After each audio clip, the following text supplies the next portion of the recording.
que las personas no son las que tendríamos que cambiar para intentar adaptarnos a un mundo contaminado. Tendría que ser el mundo el que cambie. Mira, el concepto de vacuna es un concepto, efectivamente, el concepto en sí mismo es algo muy interesante y realmente... Para mí esta historia del COVID un poco viene como a materializar, o sea, para decir, oye, empezar a haceros preguntitas, que es un reflejo de cómo nos alimentamos, de cómo respiramos, de cómo vivimos, de cómo tratamos a los animales. Ninguna pandemia salió de las plantas, jamás. O sea, ¿qué está pasando aquí? Claro, pero es esa desconexión, ¿no? Te digo, esa desconexión tan tajante, ¿no? Yo creo que estamos más deshumanizados y es esa desconexión, ¿no? Tan profunda con la naturaleza, que es que de verdad nos da la vida, es que es así. O sea, si tú conectas lo que está sucediendo y tú conectas con tu ser, que tu ser tiene la verdad, no con tu intelecto ni con tu creencia. Si tú traspasas eso y tú conectas con tu inteligencia del alma, del ser, tú te das cuenta dónde está la verdad y dónde no está la verdad. Mira, yo he viajado mucho y he vivido en América, sobre todo en América Latina, y he visto las consecuencias, nadie me las tiene que contar, ni venderme motos o bicicletas, de cómo se han rociado los campos de soja y de otras muchas cosas, cómo se han sacado los indígenas de sus territorios. Yo esto lo he visto. Sigue sucediendo. He visto las consecuencias en los niños de los Monsantos de turno. ¿El ser humano tú crees que es esencialmente bueno? Porque uno ve estas cosas, ve las macrogranjas, ve cómo se sacrifican los animales, cómo viven los animales, cómo están encerrados hasta que paren, luego son sacrificados, y tú dices, ostras, ¿somos esencialmente buenos? ¿Somos esencialmente inconscientes? ¿Somos esencialmente qué? Es una mezcla. Yo creo que, a ver, el ser humano puede llegar a ser un demonio y puede llegar a ser un ángel. Es decir, yo creo que tenemos ambas capacidades y que están ahí. El ser humano puede evolucionar y convertirse en un ser plenamente humano, o puede involucionar y convertirse en un ser inhumano. Y eso es un poco el camino, ¿no? Ese libre albedrío que tenemos en un momento determinado. ¿Qué ocurre? Que yo, por ejemplo, a mis hijos siempre les decía, y esto tiene mucho que ver con lo que me has preguntado, siempre les decía, fijaros, cuando alguien nos pregunta algo y sois capaces de corresponder con una verdad o con una mentira, tú lo puedes elegir, en cada momento de nuestra vida estamos eligiendo. Si tú eliges decir la mentira, cada vez te va a ser más sencillo mentir. Si tú eliges decir la verdad, cada vez te va a ser más sencillo decir la verdad. Es decir, vas generando como un campo mórfico en cada elección que haces en tu vida de voy a ser valiente, voy a decir la verdad y cada vez te va costando menos. Entonces, las personas que en un momento determinado encuentran justificación a la mentira y a cualquier cosa, va llegando un momento en que se van haciendo una capa tras otra, tras otra, tras otra, y ya llega un momento en que están tan distanciados de su ser, están tan distanciados de lo que realmente es adecuado, que se vuelven personas frías, entonces son capaces de hacer esas barbaridades con los animales, porque ya llega un momento en el que ni siquiera ni sienten ni padecen, se han quedado como congelados, han puesto una capa como si fuera una cebolla, una detrás de otra, en la que ya no son capaces de sentir. Eso no quiere decir que en potencia tengan esa semilla para poder sentir, pero realmente la han ocultado, la han enterrado de tal manera que por eso yo creo, como no me acuerdo quién dijo esa frase, me pareció muy interesante, no existe un pecador sin futuro ni un santo sin pasado.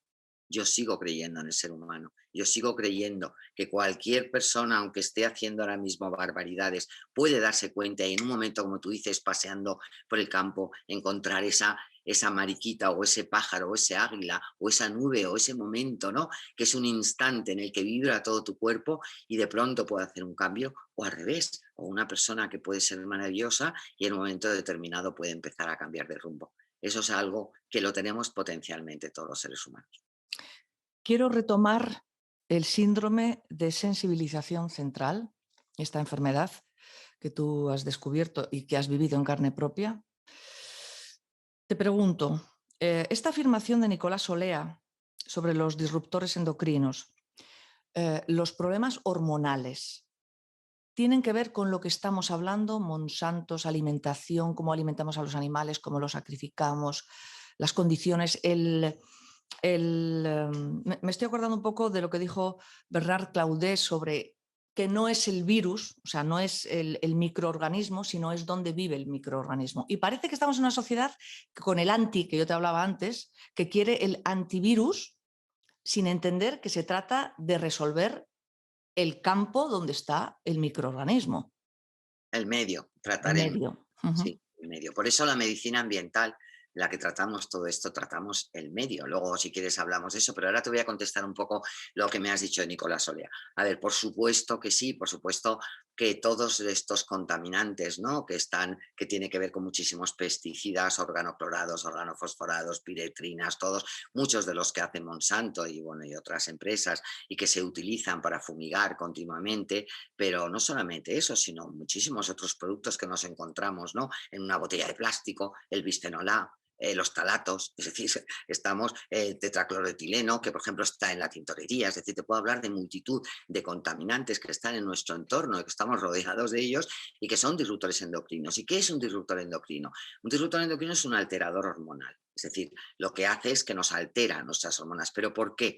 Pues porque la molécula la estructura molecular que tienen estos contaminantes, por ejemplo, aquellas que son estrogénicas principalmente, pues tienen una estructura muy parecida al estrógeno. Cuando entran en nuestro organismo, nuestros receptores celulares, que tenemos en todas las células receptores para cuando viene el estrógeno, llega a su receptor y entonces hace la acción, es como cuando un enchufe lo enchufa y se enciende la luz. Entonces, cuando llega, el organismo, si existe estos disruptores endocrinos, estos contaminantes, entran en ese receptor porque el cuerpo no es capaz de diferenciar Eso te iba a decir, aquella lo confunde, molécula. lo Claro, confunde. sí, no sabe diferenciar la molécula verdadera, o sea, del estrógeno que produce, de la molécula que viene externa. Entonces, por eso es como un saboteador, entra en nuestro organismo, el cuerpo no sabe distinguir, y entonces están apareciendo, por ejemplo, la incidencia del aumento del cáncer de mama, porque son muchas veces cánceres hormonales estrogénicos, porque hay una cantidad de acción estrogénica en nuestro cuerpo, pero no porque nuestro cuerpo sintetice hormona estrogénica, sino porque están utilizando ese receptor muchísimos de los contaminantes que están continuamente en nuestro entorno. Y como no resolvemos el campo, el lugar, como no resolvemos el origen, queremos encontrar el anti que me va a resolver una cosa que no me la resuelve.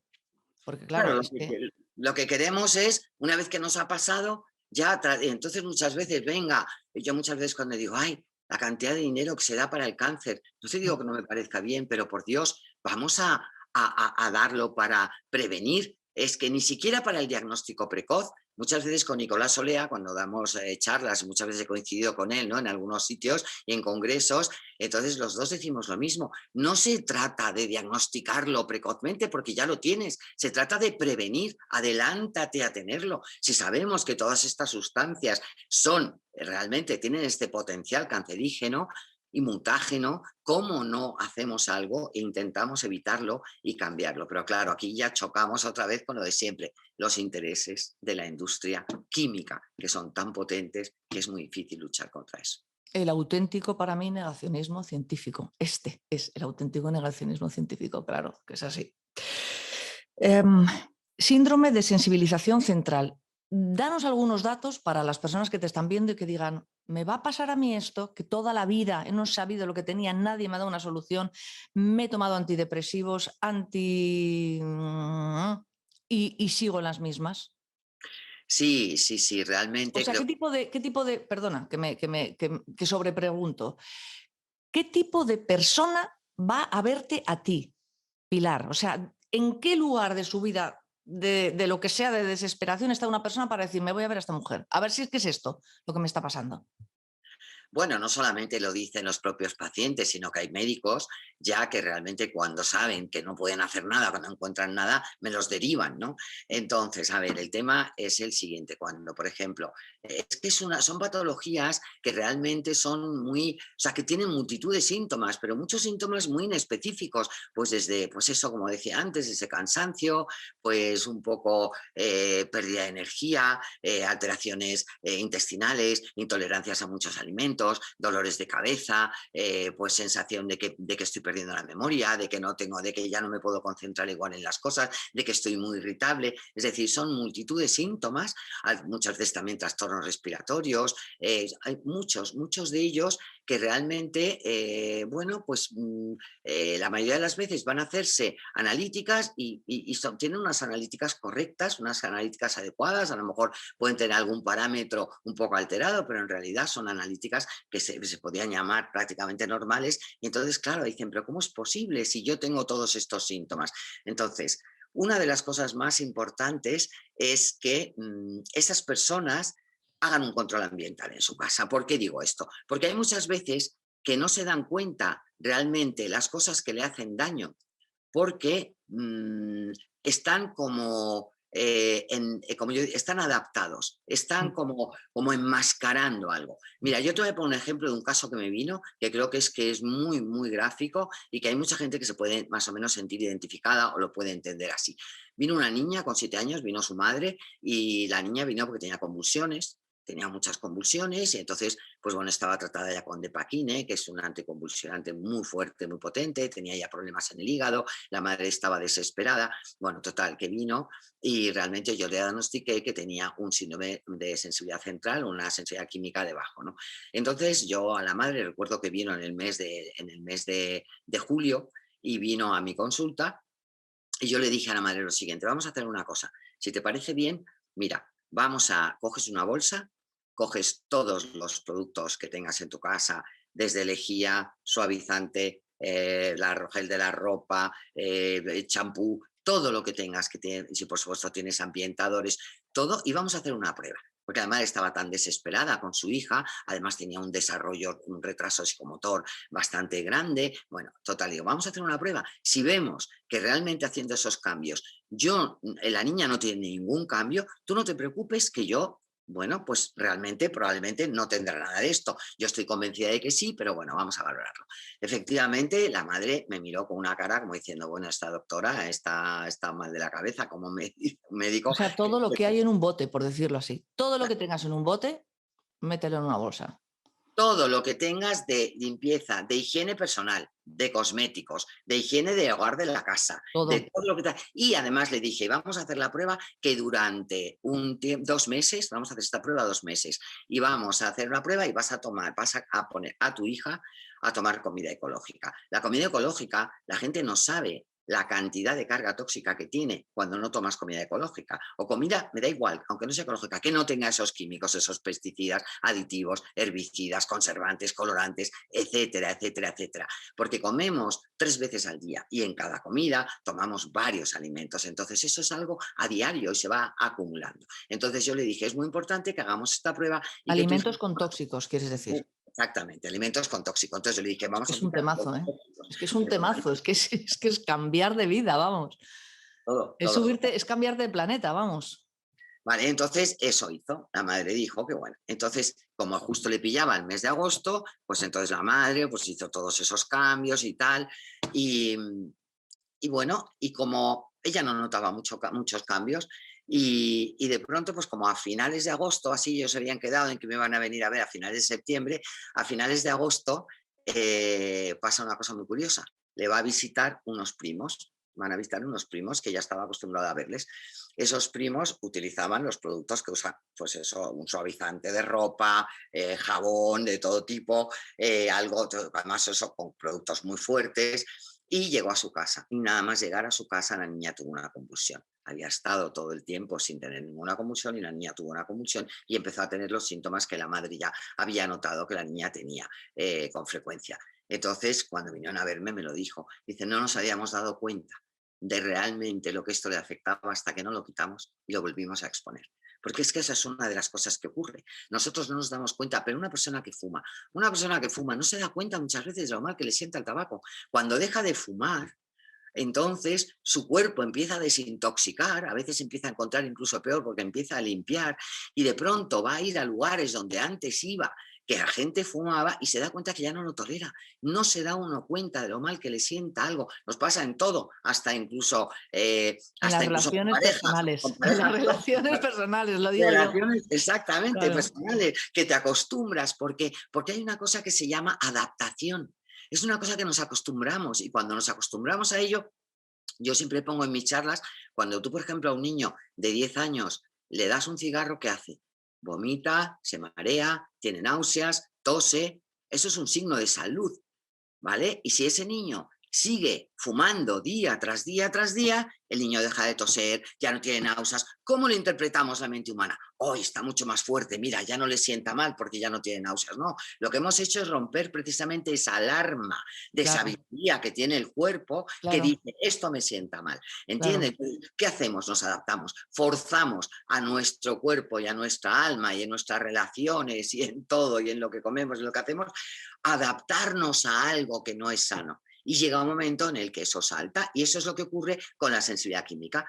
Las personas que no todo el mundo es verdad que tiene la misma capacidad de desintoxicación. Si yo me expongo a un tóxico y tú te expones a un tóxico, no vas a reaccionar de la misma manera que yo. Hay una cosa que se llama individualidad bioquímica, hay una cosa que se llaman rutas metabólicas de desintoxicación, polimorfismos genéticos, expresiones genéticas. Hay una serie de características que son individuales de cada persona que hacen que en un momento determinado una persona pues desencadena una enfermedad o no. Una persona que fuma puede tener un cáncer de pulmón, otra puede tener una bronquitis, otra puede tener tos y otro se puede morir con 95 años fumando. No quiere decir que sea malo para todo el mundo, pero es verdad que no todo el mundo reacciona ni responde de la misma manera.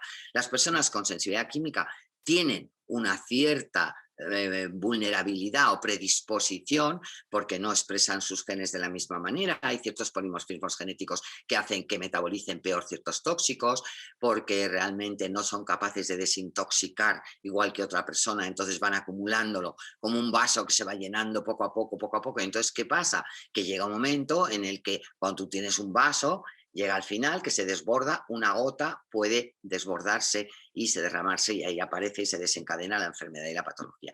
Entonces, eso es una característica muy importante y las personas con sensibilidad química lo primero que tienen que cambiar es su entorno. Por lo tanto, ¿qué nos está diciendo también la vida? Si estamos diciendo que cada vez hay más personas con esta patología.